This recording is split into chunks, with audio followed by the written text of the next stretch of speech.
সুজন, কেমন লাগে ভাবি? তোর একটা ব্যবস্থা আমি করি।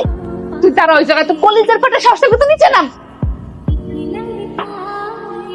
ব্যাপার কি খুঁজতেছো?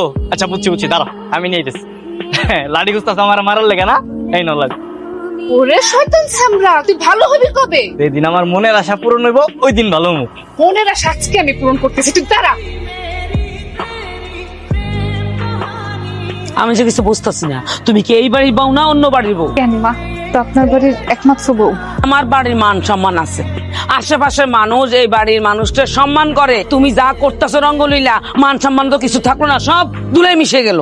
মা বিশ্বাস করেন, কোন কিছু করি নাই যে এই বাড়ির মান সম্মান যাবে, আর আমি কোনোদিন করবো না। আচ্ছা আপনি আমাকে চিনেন না, আমি কেমন? হ্যাঁ চিনি তো, চিনি জানি দেখেই তো নিজের চোখে সব দেখতাছি। সব বেটার লগে তুমি এই লীলা খেলো। হ্যাঁ তোমার শরীর ভিজা কিনলে গা, তুমি বুঝো না কেন? আমার পোলাটা এত কষ্ট কইরা মাথার গাম পায়ে ফেলাইয়া টাকা পাঠাই দেশে, আর সেই টাকা তুমি নষ্ট করতেছো অন্য পুরুষের লগে রঙ্গলীলা কইরা। আমি মা মা কি মা মা কইরো না, তোমার জীবন তোমার, আমার জীবন আমার, আমি কোনো দায় দায়িত্ব নিতে পারবো না। মা আমি কথা কইবে না আমার লগে।